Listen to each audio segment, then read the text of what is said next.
Hey, it's Erica. I just wanted to let you know that you can now listen to Global News What Happened To ad-free on Amazon Music, included with Prime.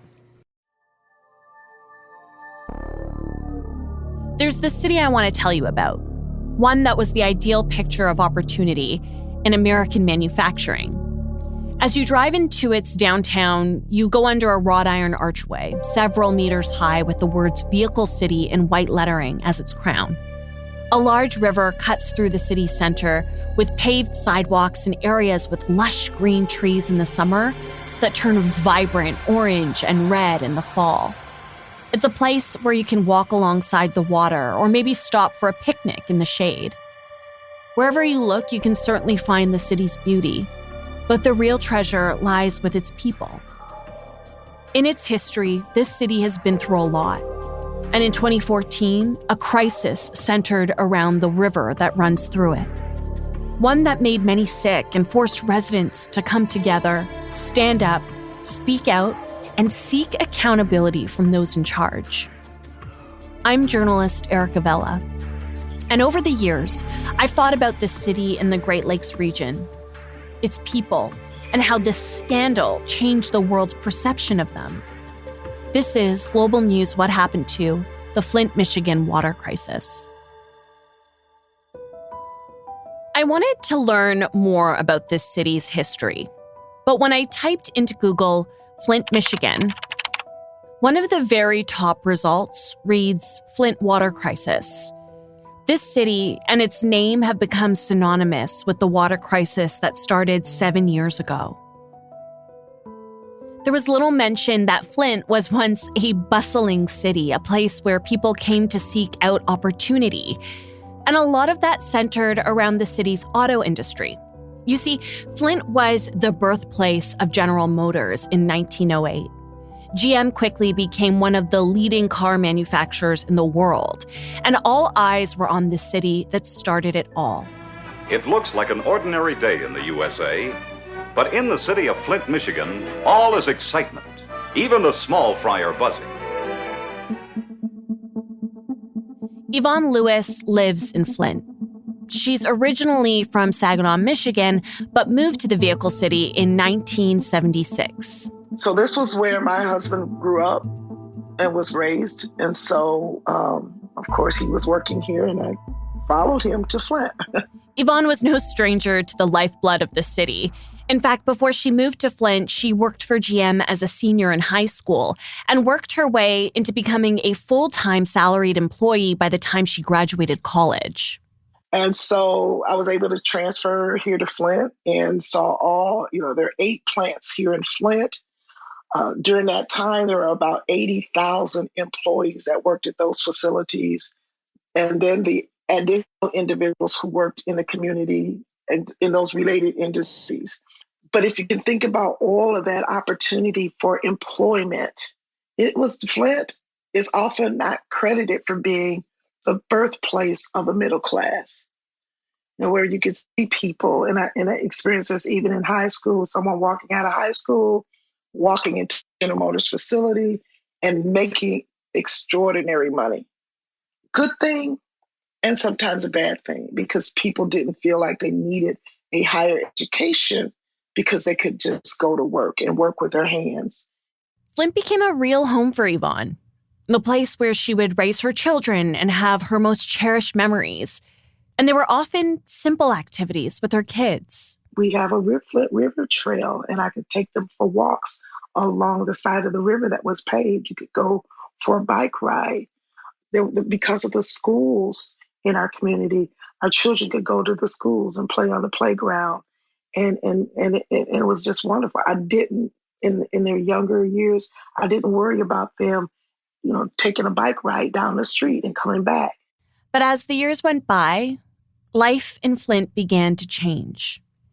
Yvonne said in the 1980s, a lot of work processes at the GM plants became automated. So we learned so much in those years about how the dynamics of a community shifts when the economic situations of that community shifts as well, how it impacts the overall health and well-being, and really the life of a community. Because where things were hustling and bustling, now There were vacant stores, vacant lots, and even for a General Motors property, when you recognize that there was miles of property that was no longer being used, then you find vacancies that affect the overall look of a community as well. General Motors downsized. Tens of thousands of people were laid off or relocated. According to the U.S. State Census Bureau, Flint's population was just over 190,000 in 1970. By 1980, the population declined by over 17% to 159,000 people. The economic impact of GM's closures was first brought to the world's attention in the 1989 documentary Roger and Me, directed by Michael Moore. Today, the population of Flint is less than 100,000 people. Because of this drastic economic shift, the city began accumulating debt. And by 2011, an audit revealed the city had projected a $25 million deficit. The city had also privatized services and cut public revenue streams. There was also the cancellation of revenue sharing, a state program between Michigan cities that was aimed to bolster and reinvest in post-industrial cities, places like Saginaw, Detroit, Flint, and Pontiac.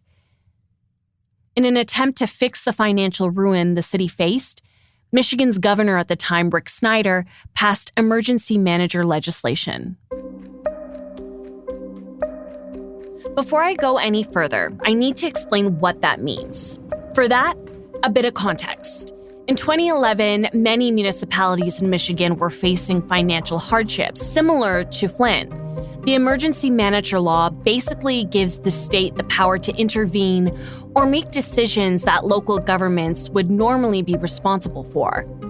The state does this by assigning an emergency manager, a person who oversees the municipality and has the ability to supersede any decisions being made at the local level, stripping local officials of their decision-making authority.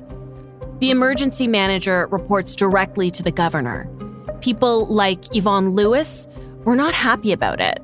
The actual emergency manager law happened prior to the Flint crisis. That was an assault, and I'll say it this way, it was an assault on democracy, because the emergency manager law was a ballot initiative. It was a ballot issue, and it was overturned by the entire state, not just Flint. It was not approved by the voters of this state. This predated the water crisis, and we had many community members who were standing up and saying, this is an assault on our democracy. Because what it did then was allow the governor to appoint an emergency manager to communities that were in financial disarray, I'll call it. They were in financial challenges, not able to balance their budget. And then that person would go into the community. It would strip the powers of the council. It would strip the powers of the mayor. And they were all then amenable to the emergency manager, who ultimately reported to the governor. Now, mind you, in the state of Michigan, those communities that were appointed emergency managers were predominantly minority communities, predominantly African American. However, there were communities that were not predominantly African American that also had financial issues, but they were not assigned an emergency manager. So when you talk about the question of racism, equity, is that appropriate? So it raises a flag, right? It raises a question as to why particularly African-American communities were identified as having the need for an emergency manager. As Yvonne said, in 2011, Flint, Benton Harbor, Pontiac, Ecorse, along with Detroit's public school district, all had an emergency manager. And in each of those cities, the majority of people are African-American or Black. 2 years later, in 2013, in an effort to get a handle on the debt, Flint officials were looking for a less expensive water source. While under the oversight of the emergency manager, a decision to switch Flint's water source from the Detroit Water and Sewerage Department to the Carragandi Water Authority was made. The issue was the Carragandi Water Authority was in the process of building a pipeline from Lake Huron, and it wasn't completed yet. it was decided to temporarily use water from the Flint River instead of continuing to get water from Detroit until the pipeline was done. Yvonne said when this was discussed at council, residents were worried about the switch. There have been stories about the Flint River for many years. It's not a place that you want to drink the water from, even though you might want to look at it and put your toes in it. We visited the council meetings when the conversations were talking about even building the Carragande pipeline and what that would mean to our community. Again, we're on high alert because the information that was being shared wasn't quite clear. And then when we had the emergency manager come in and say this was a decision that was going to be made, and some of us had individuals that we knew that worked at the water plant, and we understood that the Flint River, if necessary, was to be a secondary water source for a short time. But then we make that switch and we're told we're going to be on this Flint River for a while without any real clear understanding of how long that would be and not knowing if the water was treated appropriately. On April 25th, 2014, the switch officially happened. Residents would now be getting their water from the Flint River.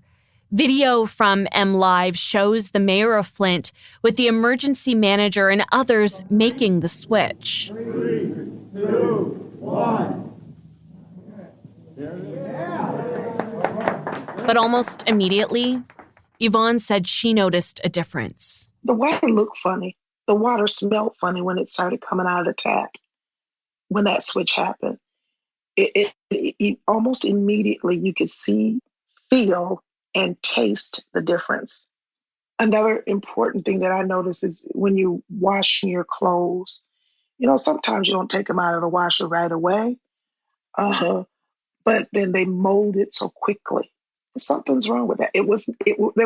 There were immediate differences in the interaction with the water coming out of the tap than previous to the water switch. And she wasn't the only person who saw a change in the quality of water. About a month or so after the switch, you started seeing people, on social media posting pictures of orange and brown and yellow water. And I'm like, oh my God, that's terrible. That's Melissa Mays. She's a mother of 3, and over her life, she has had various careers. In 2014, I'm a metal music promoter. I'm a tattooed mother, and I tour. I didn't have a big activist network. It was mostly musicians and everything like that. She also lives in Flint, Michigan.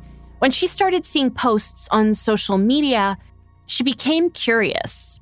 So I clicked on the news and they're just like, hey, river water is just harder than lake water, so it's no big deal. Give us time. Please be patient. We're working this out. But for the people you're seeing with discolored water, it's because they have old pipes in their house. It's not because of the river. And I'm like, oh, okay, well, that makes sense. And this is, the State Department of Environmental Quality, and this is the city, and the water treatment plant, the Director of Public Works saying this. And I'm like, well, they obviously know more than me. What do I know? She says she didn't have the colored water that others had. So, I'm like, wow, that's terrible for them that they're going to have to pay to have their, inside plumbing replaced. But, it's an old city and stuff. And my water, we would look and it was not discolored for the majority of 2016. However, we had smells. We used to joke about guess the smell day, because some days it smelled like fluorine to where it burns your eyes. Other days, it smelled like dirt. And every once in a while, we would find that it would smell like wet cardboard. She noticed her family began breaking out into rashes. The kids would have patches of really scaly skin on their arms and backs. I kept getting it on my face, and it would burn, especially that spot on my cheekbone, and it never seemed to heal. And then there was parts on my chest and my back, I guess where the water hit me the most, that I would get these just red burning, and it felt like an acid burn. It felt like a chemical burn. And then other weird things started happening to her body as well. So I started having bone pain. I'm like, why can I feel my bones? This is weird. And, exhaustion, my hair falling out. So I'm a woman, and guess what I chalked it up to? I was like, stress. I'm just stressed because I've got all this going on, and goodness me, I'm talking to my nutritionist about, upping my vitamins, because that's probably what this is. And, That's what I've chalked it up as. Other people in Flint also began having health issues. It was something that the residents bonded over, sharing different ways to treat these mysterious ailments. Here's the creams I'm using, and here's what worked for my family. You got to get this kind of coconut oil and make sure you this.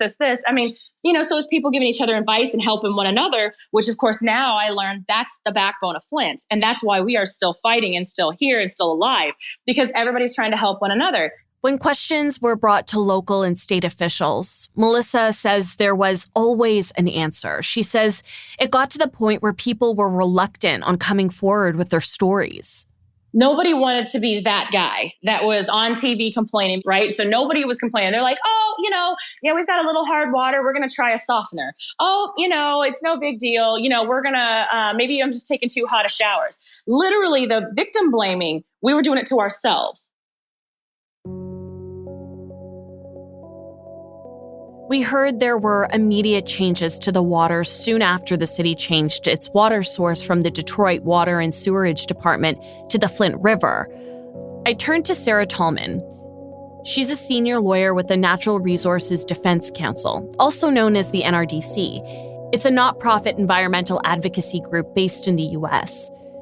She told me part of the issue in Flint are lead pipes. There are plenty of other places with legacy lead pipes that are still used for water distribution, but water is treated so that when it runs through the pipes, contamination is less likely. If you imagine, there's some pipes within water system, pipes and other fixtures that are either made of lead or that are made of other metals that can contain lead. And water naturally corrodes metal. So as water rushes through pipes, there is some breaking off, flaking, dissolution of the lead into the pipes. And so these chemicals help build up a scale on the inside of the pipe, and that protective scale prevents lead from leaching from the pipe surface into the water. And so those chemicals are often referred to as corrosion control chemicals. And so one of the ways that water systems can reduce the risk of lead contamination is to add these kind of chemicals to the water. So adding these chemicals definitely helps, but Sarah says it's definitely not a perfect solution. Really, the only way to truly eliminate lead from water supplies is to remove the lead pipes entirely. And that would include both the service lines, which are the pipes that go under folks' front lawns that connect your home to the larger distribution mains in the middle of the street, but also interior lead plumbing or lead fixtures that are sometimes in homes and bathrooms and kitchens. I'm going to jump in here for a moment. For centuries, lead pipes were used for water distribution. Lead was the preferred metal of choice for two reasons. It lasted longer than iron, and it was easier to bend. A journal published in the National Center for Biotechnology Information says its use began to scale in the 1800s. And by the 1900s, over 70% of U.S. cities with populations greater than 30,000 used lead water lines. But early on, concerns were raised about the use of lead pipes and lead poisoning. Both Canada and the U.S. have banned the use of lead pipes in new construction. Health Canada, the Environmental Protection Agency, the Centers for Disease Control and Prevention, and the World Health Organization have come out and said there is no safe level of lead. And it's no longer used in things like paint and gasoline, tin cans, and toys. Prolonged exposure can have serious health impacts to your brain, nervous system, blood system, and kidneys. It's especially dangerous for children. But as you can imagine, replacing all lead pipes would require a lot of digging. And let's be honest here, it would cost a lot of money. So there are systems in place to monitor the level of lead in the water, and the U.S. federal government sets an actionable limit. Just to be clear, this isn't a safe level of lead because, remember, there's no such thing as a safe amount of lead in our water. Action level is a threshold. It means that if the level of lead exceeds this number, more water testing is needed, and if those levels are in fact higher than this limit, there would be a number of changes that would need to happen to reduce the level of lead. In 1991, the U.S. federal government set the action level to 15 parts per billion. The levels of individual samples that were seen in Flint were well beyond 15, but we were seeing levels in the hundreds and even in the thousands for individual homes. Sarah said samples from a few Flint homes were in the hundreds, some even in the thousands, way higher than the action level the U.S. government set. But no one knew this, at least not yet. By the end of 2014, the city had issued several boil water advisories. Fecal chloroform bacteria was found in the water supply. General Motors even announced it would stop using Flint water because there were concerns that the water was corroding engine parts. During this time, residents became angry with the lack of answers.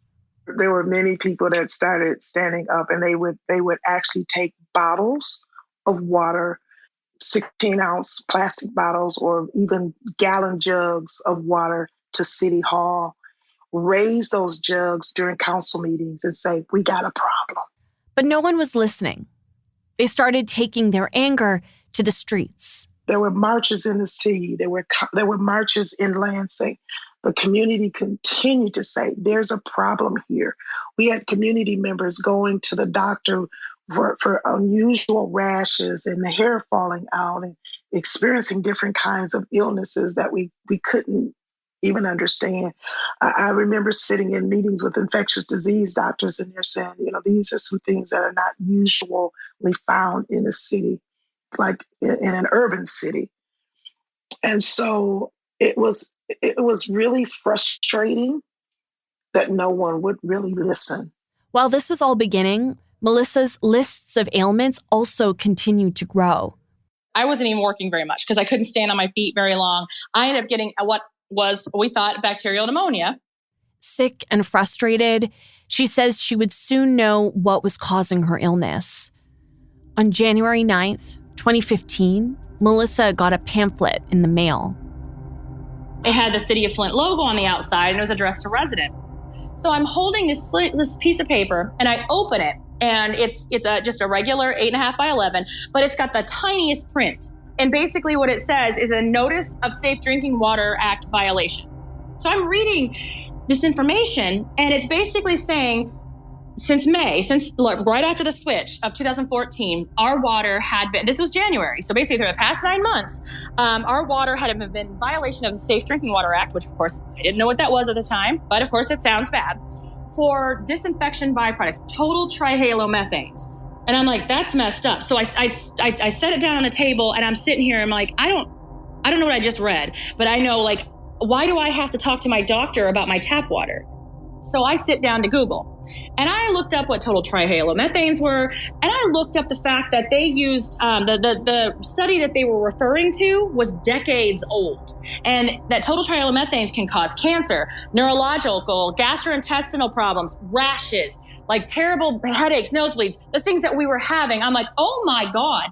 If you're wondering, total trihalomethanes are compounds that are formed as a byproduct when treating water with too much chlorine. The water she used every single day for cooking, cleaning, and drinking was poisoning her. I'm angry. I am furious. And I'm like, and I've said to this day that, poisoning means one thing. At that time I was like 36, 37, and I lived life. I got my life.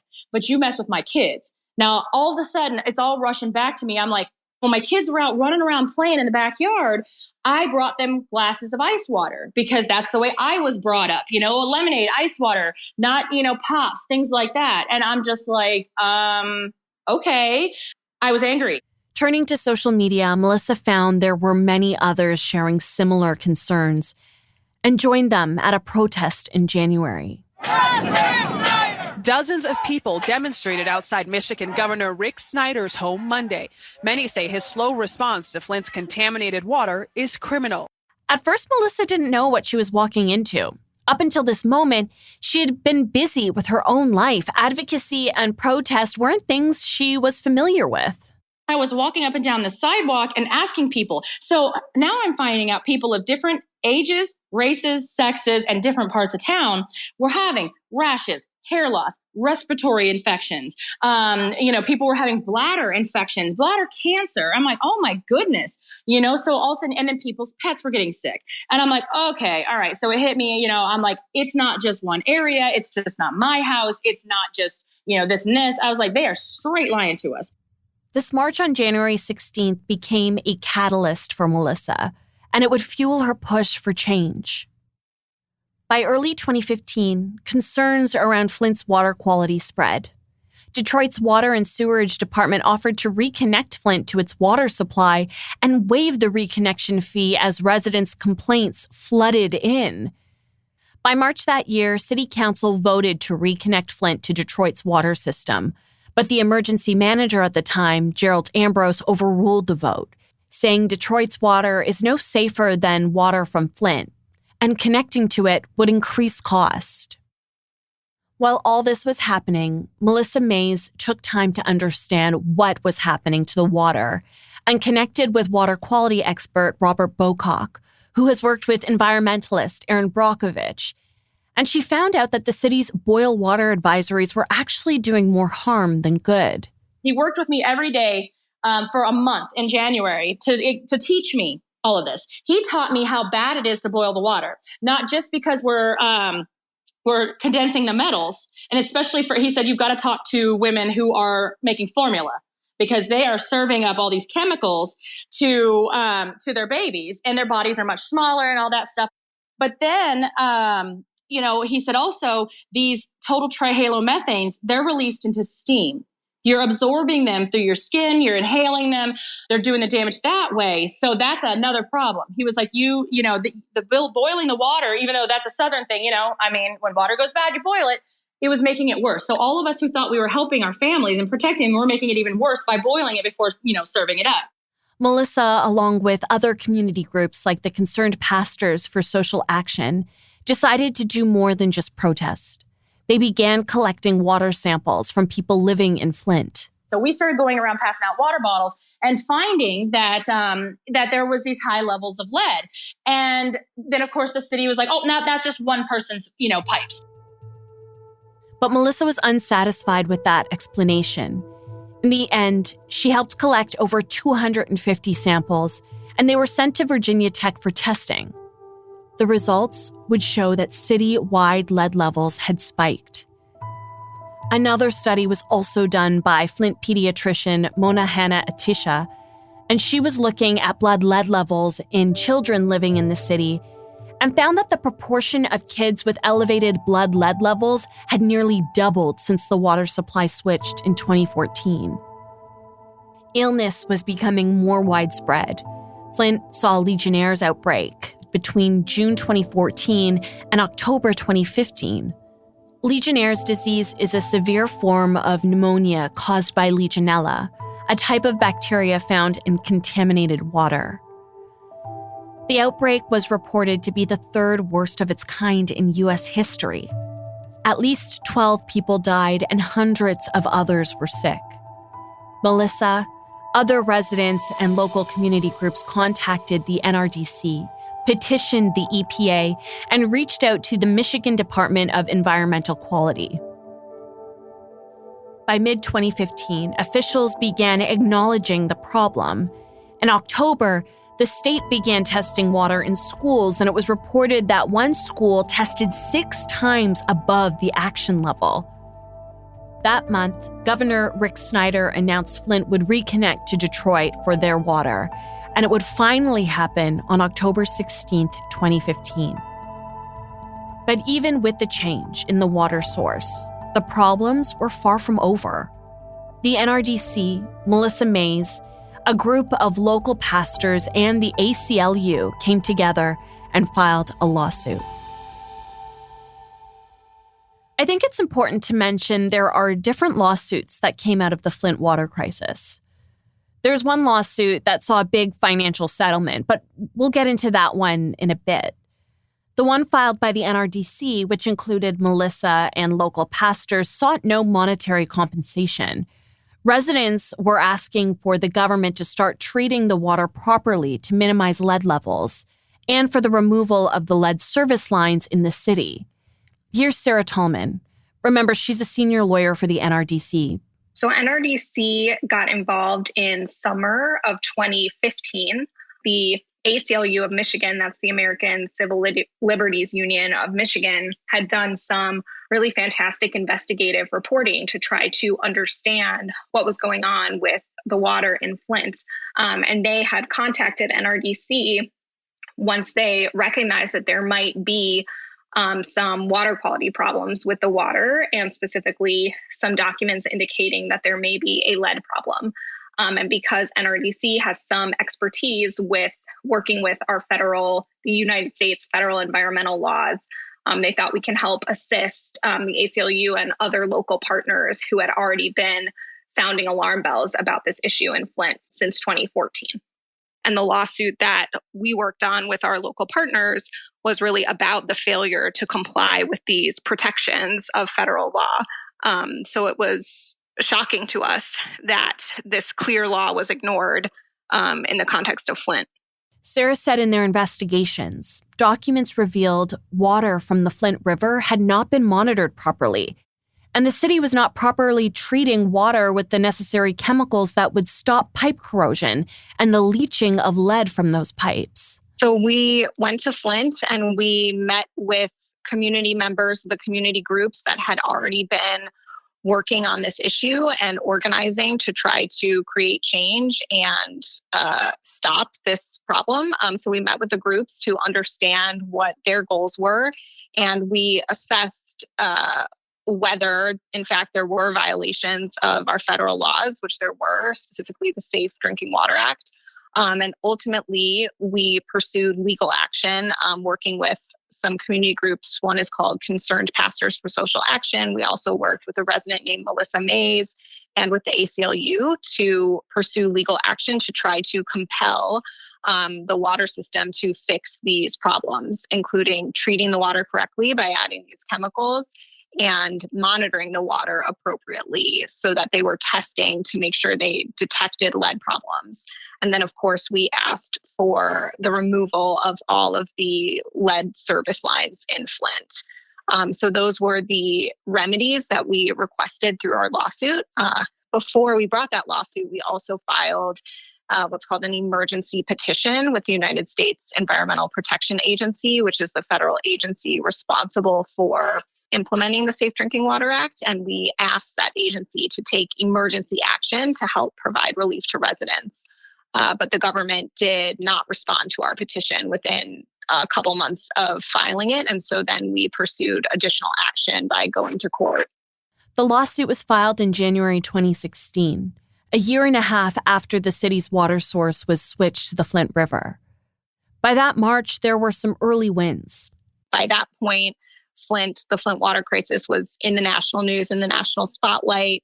The governor had deployed the National Guard, but we were still hearing from our community partners that people did not have safe water to drink. They did not have bottled water. They did not have appropriate filters. And people were struggling to have access to the basic necessities of life, like water. So we asked the court to provide emergency relief. And we ultimately won that motion. And we got an order requiring state officials and the city to immediately provide the people of Flint with safe drinking water. And so that could either take the form of bottled water delivery door to door or delivery of faucet filters to help filter tap water. A state of emergency was declared in Flint and Genesee County. Then President Barack Obama declared a federal emergency in Flint, which would free up federal funds to help support the city. Residents were told to use water filters and bottled water. And as Sarah said, Governor Rick Snyder also activated the National Guard to help distribute water and filters to Flint residents. In May 2016, Obama visited the city to speak with residents. But before he spoke, Snyder addressed the crowds. Let me begin. I understand why you're angry and frustrated. I want to come here today to apologize, to say I'm sorry and I will fix this. His apology was met with boos. It was the only time Snyder made a public appearance in front of Flint residents. This was the first time Obama also visited Flint because of the water. And when he was speaking with residents, generally, I have not been doing stunts here, but, he took a sip of the water. And this used a filter. The water around this table, was Flint water that was filtered. It took time, but by August 2016, water levels had begun to improve in some areas. But there were still issues related to damaged pipes. Water had corroded some of the pipes, and the only way it would be able to be fixed is by replacing the pipes. The lawsuit filed by community members, the ACLU, and the NRDC was settled in March 2017. Along with provisions around bottled water and faucet filter distribution and education, there were requirements around testing to make sure the city continued monitoring lead levels in water. Sarah said this all happened because residents stood up and demanded change. So our success in court would not have been possible without the hard work and the courage of Flint residents who were willing to stand up for themselves and tell their stories in court, these deeply personal stories about their struggles to get safe water to drink every day, something that many of us take for granted that we can just turn on our tap. And residents were willing to stand up in court and tell the judge that they were having difficulty finding and getting safe water to drink. And it was those stories that I think persuaded the court that immediate action was needed to protect residents and ensure that everyone in the community had access to safe water. And so the success in our case is really a credit to the community, whose courage and organizing and working together to advocate for themselves brought this crisis, this egregious crisis, to the attention of both the court and the country. There was one other huge gain that Sarah mentioned to me that came out of this settlement. A commitment of up to $97 million to replace the lead and galvanized steel service lines in Flint on a fast timeline. All lead service lines in the city of Flint would be replaced. This had me thinking for a moment.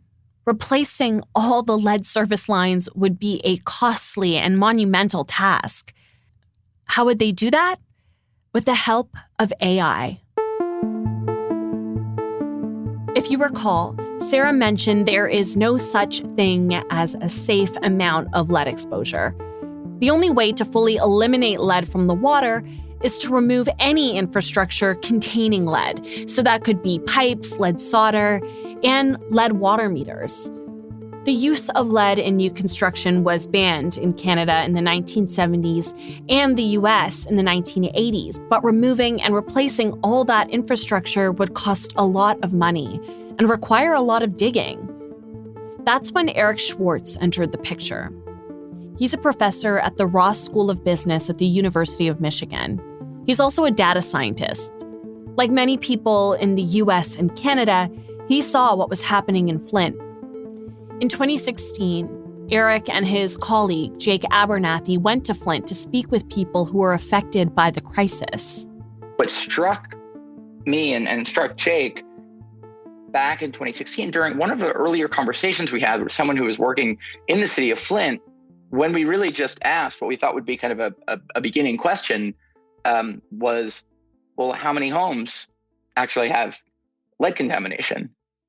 And we realized that fundamental question was uncertain. Finding lead pipes in Flint wasn't going to be an easy task because the records that mapped out infrastructure in the city were old. They were out of date. What happens really here is once there is a change in the water source and change in water treatment, it interacts with the fact that there is lead and we don't exactly know which pipes are lead. So we know that lead is leaching off pipes and going into the drinking water. We don't know exactly at which homes and at which pipes. And just because you can test the water to test for lead doesn't actually guarantee that if you don't find lead, that doesn't mean that you don't have a lead pipe. And in fact, even the opposite can sometimes be true, that you can have lead pipe, but not always detect lead in the water. He was compelled to help. Eric and his colleague Jake used data science to help residents in the city. And we realized, there actually is some predictability here. Although it may seem as if it's random, that which homes have lead and which don't seem to be kind of scattered around, there actually are patterns that a machine learning model, statistical model that is really flexible can actually start picking out those patterns. Using AI and machine learning, Eric and Jake created a predictive model that helped guide crews on areas that would have a higher likelihood of having lead pipes. With this idea, they went to the head of Flint's pipe replacement program. We pretty much gave him that pitch to say, we understand you're getting money from the state and federal government, at the time just state, to do this. We understand that there are more pipes probably than you have the money to replace. And so you want to be as efficient as possible to stretch these limited dollars as far as they can go to get as much lead out as quickly as possible so that people in Flint are living with lead for as little time as possible. It turned out this predictive model was very successful. Back then, when we were helping the city right at the outset, when there wasn't that much information, we were sending crews to areas where they were finding upwards of 82% of their effort was actually finding lead. So for every 100 homes they visited, they were finding about a bit over 80 out of 100 had some lead. And that was exactly the goal. We wanted to get that number, that hit rate, as high as it could be, and keep it there. And eventually, as there's fewer and fewer lead, dips into the 60 percentiles. But by then, the percentage of lead in the community remaining was minuscule, getting very small as it is currently, just a few hundred left to get out of the ground. In the last 4 years, nearly 10,000 pipes were replaced in Flint. Here's Ian Robinson, who works with Eric, to explain. They have conducted more than 25,000 kind of inspections and excavations looking for pipes to replace. And by the estimates of the model, there are a couple hundred pipes that remain in the ground. And there are several factors for why pipes might remain in the ground. There was one big question that I had while I was working on this story. How could something like this ever happen in the first place? As I looked into it, there was one point that kept coming up, and it revolves around systemic racism and how it played a part in this crisis. Flint, Michigan, according to the latest U.S. Census, has a population that is 55% Black. I spoke with Yvonne Lewis about this. She said evidence of systemic racism in Flint could be seen when she first moved to the city, and the water crisis only shone a light on something that had existed for decades. I can remember sitting at the table, and it was as if when the leadership was talking to us, it was almost, without actually literally using these words, the look and the feel of the conversation was, you people. Like, what is wrong with you people? We're giving you this. Why aren't you satisfied? We're reducing the lead and copper rule. We're giving you water. What else do you want? Well, what we want is equal and equitable rights. What we want is what every American wants. And that is to have the absolute and ultimate right to help determine your own destiny, and when the decisions, and to have your democracy respected. Also, when I think about how we were treated, how information was communicated or not communicated, it just gave the sense that as a community that was classified as a poor community because it's predominantly African American, that you don't deserve to get quality information. That for a few dollars that would be saved, we could sacrifice the potential of you having quality water. We pay the highest water rates in the nation. How does that make sense? And yet we're not able to have control of that water. The Michigan Civil Rights Commission studied the role of systemic racism in the water crisis. They released a 130-page report in February 2017. The report says while nothing was uncovered to suggest that anyone intended to poison the people of Flint, systemic racism did, in fact, play a role in the crisis. The report reads, quote, "We're not suggesting that those making the decisions related to this crisis were racists or meant to treat Flint any differently because it's a community primarily made up by people of color. Rather, the disparate response is the result of systemic racism that was built into the foundation and growth of Flint, its industry, and the suburban area surrounding it." Would the Flint water crisis have been allowed to happen in Birmingham, Ann Arbor, or East Grand Rapids? We believe the answer is no, and that the vestiges of segregation and discrimination found in Flint made it a unique target. The lack of political clout left the residents with nowhere to turn, no way to have their voices heard, end quote. It says residents' concerns weren't taken seriously in the beginning. Flint residents testified there were no mechanisms to ensure they could be heard, that there was no way they were ever going to be listened to. It also brings up the emergency manager law. The commission recommended amending the law so that there is local representation and the ability to appeal an adverse decision. Yvonne said while it's clear that systemic racism played a role in the crisis, there was also this constant perception that it was racialized people who were the only people affected.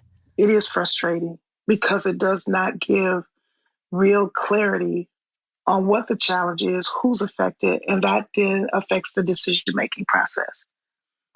You know, it's unfortunate to see or hear comments like, we've already given those people enough. We don't need to give them any more. Who are those people? Those people are the ones that they see in the media that look a certain way. Those people don't look like the persons who are making the decisions. So it's easy to dismiss, and I put in quotations, those people, when in fact, it's all people that are affected. The water, the river water, the water from the tap that flows through the pipes, it doesn't get to a white person's house and say, I'm not going in there. Or a Hispanic person's house and say, oh yeah, this is a Hispanic house, I'm gonna go in here. Water doesn't know any different. But when the story is told and it only looks like poor people, uneducated people, people of color are affected, it doesn't give clarity that everybody was affected. White, educated, 3 P's, and maybe even an MD. You drank the water, you were equally affected. Remember, I mentioned earlier that along with the lawsuit by the NRDC, there were other lawsuits that sought monetary compensation for Flint residents. In January this year, a U.S. District Court judge granted preliminary approval for the proposed settlement of $641 million. It's reported to be the largest class action settlement in Michigan's history. It's a lot of money. I spoke with Melissa Mays about this. Remember, she's one of the leading community voices in addressing the water crisis. But she says it's still really just a drop in the bucket. The trauma of being forced to live in a toxic house, the trauma of not being able to move because who's going to buy your water, your poison water house? The lack of access to free health care and mental health supports has left families in a precarious situation. The government, the people who did this to us, have piecemealed. You know, we give our demands and they're like, well, yeah, this is what you're asking for, but this is all we're going to give you, which is pathetic.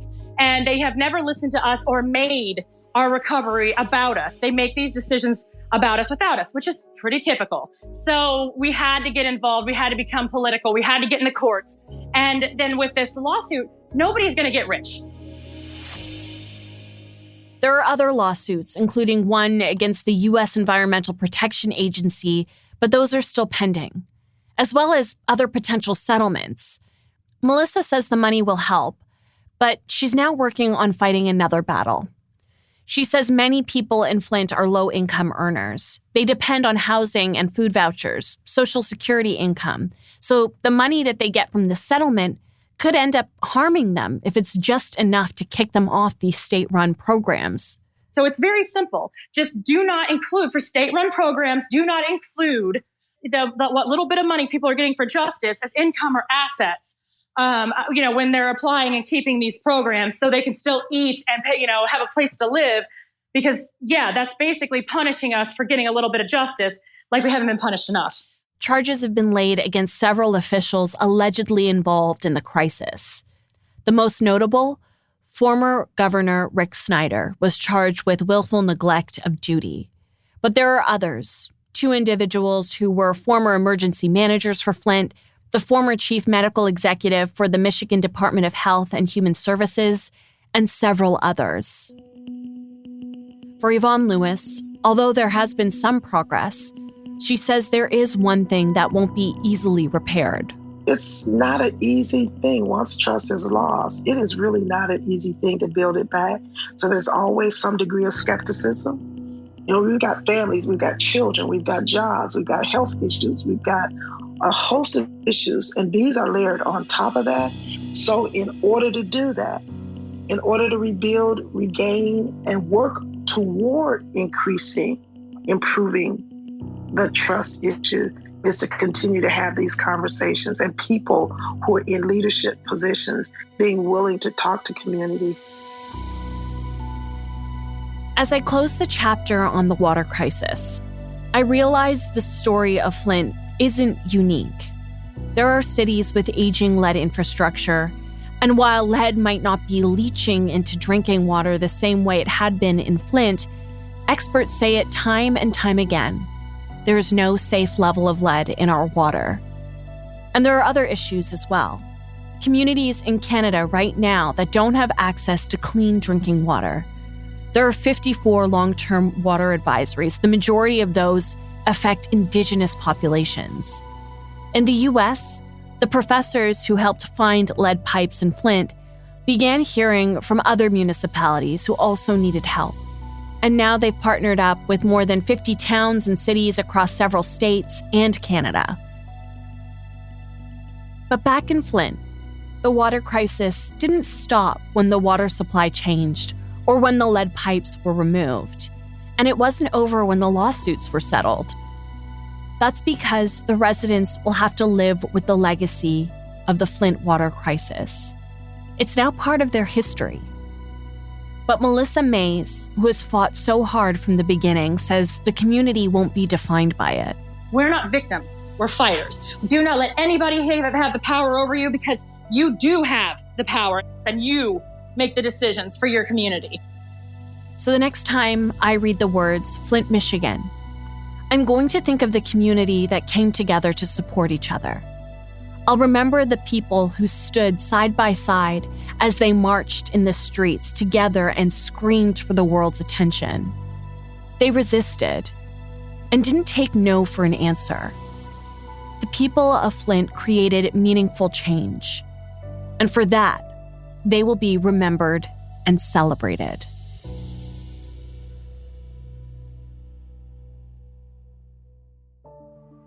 Thank you for joining me this week. Global News What Happened To is written and produced by me, Erica Vella, with producer Dila Velezquez. Our audio producer is Rob Johnson. Thank you to Ron Fonger from MLive, and a special thanks to Simon Osler, managing editor of Global News Toronto. If you like this podcast, please tell a friend about the show and help me share these stories by rating and reviewing it on Apple Podcasts or wherever you listen. We are always looking for new stories, so if there's a new story you want us to revisit, you can reach me on Twitter at Erica Vella or email me at erica.vella@globalnews.ca. Thanks for listening.